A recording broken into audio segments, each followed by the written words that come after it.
මෙහෙමයි ඔයා හැසිරෙන්න ඕනි. මේ විදිහට තමයි ඔයා වැඩ කරන්න ඕනි. මේ විදිහට තමයි ඔයා ඉගෙන ගන්න ඕනි. කොහොමද ওই විදිහ අදහස් ටිකක් ඔයා ඉංග්‍රීසි වලින් කතා කරන්නේ? අන්න ඒ පිළිබඳව තමයි ඔයා මේ වීඩියෝ එකෙන් ඉගෙන ගන්න යන්නේ. ඉතින් තාමත් ඔයා Royas English Academy කියන YouTube channel එක මගේ මේ YouTube channel එක subscribe කරලා නැත්නම් දැම්මම පහළ තියෙන subscribe button එක press කරලා channel එක subscribe කරන්න. මොකද මේ වගේ ඉතාමත් ප්‍රයෝජනවත් වීඩියෝස් ඔයාට නිතර නරඹලා ඔයාගේ ඉංග්‍රීසි දැනුම වැඩි කරගන්න පුළුවන්. එහෙනම් අපි අපේ වීඩියෝ එකත් එක්ක සම්බන්ධ වෙමු. ඔයාට කෙනෙකුට කියන්න ඕනේ මෙහෙමයි ඔයා හැසිරෙන්න ඕනේ. ටිකක් නරක විදියට හැසිරෙන කෙනෙක් ඉන්නවා සමාජයේ ඉදිරියේ, යාළුවෝ ඉදිරියේ, සහෝදර සහෝදරයෝ ඉදිරියේ, දෙමව්පියෝ ඉදිරියේ හැසිරෙන්න දන්නේ නැහැ හරියට. ඉතින් ඔයා එයාට ඇඩ්වයිස් කරනවා, අවවාද කරනවා this is how you must behave කියලා. එහෙනම් මේක කොටස් දෙකකට අපිට ගන්න පුළුවන්. this is how කියන වචන තුන එක පැත්තක තියෙනවා. you must behave කියන වචන තුන තව පැත්තක තියෙනවා. එහෙනම් ওই දෙක එකට කරපුවාම වචන හයක වාක්‍යයක් නිර්මාණය වෙනවා. this is how you must behave කියලා. this is how you must behave. මෙහෙමයි ඔයා හැසිරෙන්න ඕනේ. නැත්නම් මේ විදිහට තමයි ඔයා හැසිරිය යුත්තේ. right. ඔයා තව කෙනෙකුට කියනවා ඔයාගේ ඔෆිස් එකට අලුතෙන් වැඩට ආපු කෙනෙක් ඉන්නවා. එයාට මේ ඔෆිස් එකේ වැඩ කරන දේවල් ගැන ලොකු අවබෝධයක් නැහැ. ඔයාගේ කම්පැනි එකට එයා අලුතෙන් ඇවිල්ලා තියෙන. ඉතින් ඔයා එයාට කියනවා මෙහෙමයි ඔයා වැඩ කරන්න ඕනේ. එතකොට මෙහෙමයි අදහස දෙන්නේ this is how ඔයා වැඩ කරන්න ඕනේ. you must work. this is how you must work. this is how you must work. this is how you must work. this is how you must work. මෙහෙමයි ඔයා වැඩ කරන්න ඕනේ. මෙහෙමයි ඔයා ඉගෙන ගන්න ඕනේ. අපි හිතමුකෝ අධ්‍යාපනය ලබන දරුවෙකුට ඔයාගේ ගෙදර දුවට පුතාට නැත්නම් වෙන කෙනෙකුට ඔයා කියනවා පුතේ මෙහෙමයි ඔයා ඉගෙන ගන්න ඕනේ. නැත්නම් දුවේ ඔයා මෙහෙමයි ඉගෙන ගන්න ඕනේ. මතකනේ පළවෙනි කොටසට එන වචන තුන this is how ඔයා ඉගෙන ගන්න ඕනේ නම් you must learn. right. එහෙනම් මෙහෙමයි ඔයා ඉගෙන ගන්න ඕනේ කියලා කියන්නේ this is how you must learn. this is how you must learn. මෙහෙමයි ඔයා ඉගෙන ගන්න ඕනේ නැත්නම් මේ විදිහට තමයි ඔයා ඉගෙන ගන්න ඕනේ. ඔයා කෙනෙකුට කියනවා මේ විදිහට තමයි ඔයා කතා කරන්න ඕනේ. මේ විදිහට තමයි ඔයා කතා කරන්න ඕනේ. this is how ඔයා කතා කරන්න ඕනේ. you must speak. එහෙනම් ওই කොටස් දෙක එකට කරපුවාම this is how you must speak. this is how you must speak. මෙහෙමයි ඔයා කතා කරන්න ඕනේ. මේ විදිහටයි ඔයා කතා කරන්න ඕනේ. this is how you must speak. මෙහෙමයි ඔයා කතා කරන්න ඕනේ. right. එහෙනම් මම දැන් උදාහරණ හතරක් කියලා දුන්නා. මෙහෙමයි ඔයා හැසිරෙන්න ඕනේ. this is how you must behave. this is how you must behave. මෙහෙමයි ඔයා වැඩ කරන්න ඕනේ. this is how you must work. this is how you must work. මෙහෙමයි ඔයා ඉගෙන ගන්න ඕනේ. මේ විදිහට තමයි ඔයා ඉගෙන ගන්න ඕනේ. this is how you must learn. this is how you must learn. මෙහෙමයි ඔයා ඉගෙන ගන්න ඕනේ. මේ විදිහට තමයි ඔයා කතා කරන්න ඕනේ. මෙහෙමයි ඔයා කතා කරන්න ඕනේ. this is how you must speak. speak වලට අපිට talk ගන්නත් පුළුවන්. this is how you must speak. මෙහෙමයි ඔයා මේ ලියුම ලියන්න ඕනේ. කෙනෙක් ලියුමක් ලියන්න දන්නේ නැතුව ඔයාගෙන් අහනවා විස්තර. ඉතින් ඔයා කියනවා this is how you must write this letter. this is how එක කොටසක් you must write this letter කියන එක තව කොටසක්.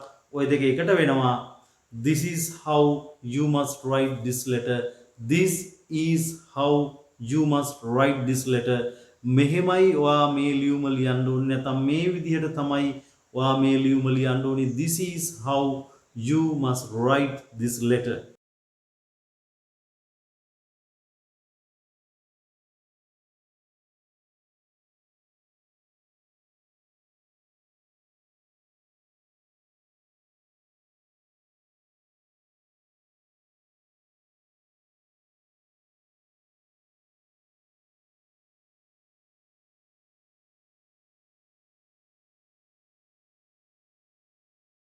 okay right ඔයා කියනවා වාගේ සහෝදරයෙකුට හරි කාට හරි මෙන්න මේ විදිහ අදහසක් එයාට තියෙනවා පොඩි ආයතනයක් ඉතින් ඔයා කියනවා brother මේ විදිහට තමයි ඔයා ගනුදෙනු කරන්න ඕනේ වාගේ කස්ටමර්ස්ලත් එක්ක this is how you must deal this is how you must deal with your customers this is how you must deal with your customers මේ විදිහට තමයි ඔයා වාගේ කස්ටමර්ස්ලත් එක්ක ගනුදෙනු කරන්න ඕනේ මම මේ වාක්‍ය කීප වතාවක්ම කියන්නේ ඔයාට මේ වීඩියෝ එක අවසන් වෙද්දිම මේ දේවල් හොඳින් මතක හිටින්න මොකද මේ දේවල් මතක තියාගෙන අපිට හොඳින් පුහුණු වීම කිරීමේ අවශ්‍යතාවයක් තියෙනවා පුහුණුුනේ නැත්නම් මේවා කතා කරන්න බෑ ඒකයි නැවත නැවතත් මම මේ දේවල් වාට කියන්නේ එකම වාක්‍ය කීප වතාවක් මම කියලා දෙන්නේ ඒකයි එතකොට මම කියන දේ වාට ඉතාමත් හොඳින් මතක හිටි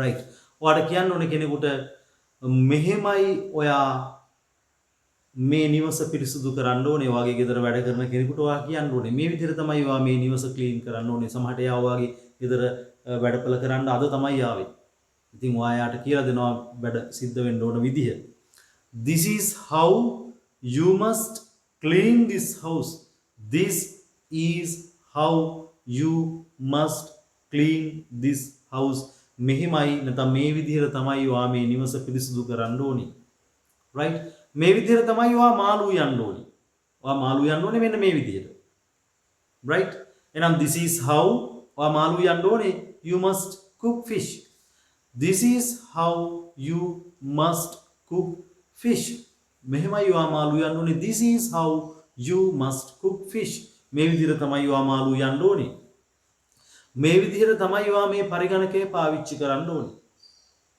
okay අලුත් පරිගණකයක් ඒකේ ටිකක් නවීන තාක්ෂණයත් එක්ක ගොඩක් වැඩි දියුණු කරපු පරිගණකයක්. ඉතින් ඔයා ඒ සම්බන්ධයෙන් දැනුමක් නැති කෙනෙකුට ඔයා කියනවා මෙන්න මේ විදිහට තමයි ඔයා මේ පරිගණකය භාවිතා කරන්න ඕනේ. This is how you must use this computer. This is how you must use this computer. මේ විදිහටයි ඔයා මේ පරිගණකය පාවිච්චි කරන්න ඕනේ. right මේ විදිහට තමයි ඔයා දරුවෝ බලා ගන්න ඕනේ. මෙන්න මේ විදිහට this is how you must look after your දරුවෝ children this is how you must look after your children එතකොට අපි කිව්වොත් මෙහෙමයි ඔයා වාගේ දෙමව්පියෝ රැක බලා ගන්න ඕනේ කියලා this is how you must look after your parents this is how you must look after your parents මෙහෙමයි ඔයා වාගේ දෙමව්පියෝ බලා ගන්න ඕනේ එතකොට මෙහෙමයි ඔයා වාගේ දරුවෝ බලා ගන්න ඕන නම් එහෙම කියන්න අවශ්‍ය නම් this is how you must look after your children right ඔයාට කියන්න ඕනේ මෙන්න මේ විදිහට තමයි ඔයා මේක තේරුම් ගන්න ඕනේ okay ස්ටුඩන්ට් කෙනෙක් ඔයාගෙන් ඇවිල්ලා ප්‍රශ්නයක් අහනවා මේ දේ තේරෙන්නේ නැහැ how to do this කියලා ඔයා කියනවා මෙන්න මේ විදිහට තමයි ඔයා මේක තේරුම් ගන්න ඕනේ this is how you must understand this this is how you must understand this මෙන්න මේ විදිහටයි ඔයා මේක තේරුම් ගන්න ඕනේ මෙන්න මේ විදිහට තමයි ඔයා මුදල් ඉතිරි කරන්න ඕනේ okay ඔයා ගන්න ආදායම කොටස් කීපයකට බෙදලා මෙන්න මේ විදිහට තමයි ඔයා මුදල් ඉතිරි කරන්න ඕනේ this is how you must ඉතිරි කරනවට save money this is how you must save money this is how you must save money right එහෙනම් මේ this is how කියන pattern එකත් එක්ක මම මේ you must කියන අදහස එන විදිහේ වාක්‍ය සෑහෙන ප්‍රමාණයක් වාට කියලා දුන්නා. ඉතින් මේ දේවල් පුහුණු වීම කරන්න ගැටලුවක් තිබුණොත් ස්ක්‍රීන් එකේ තියෙන මගේ නම්බර් එකට මට කෝල් එකක් ගන්න මම ඔයාලට අනිවාර්යෙන් උදව් කරනවා. කොහොමද මේ දේවල් තේරුම් ගන්න කියලා තව අවශ්‍ය නම් ඔයාලට පැහැදිලි කරලා දෙනවා. right. So let's meet with another useful video like this. Goodbye.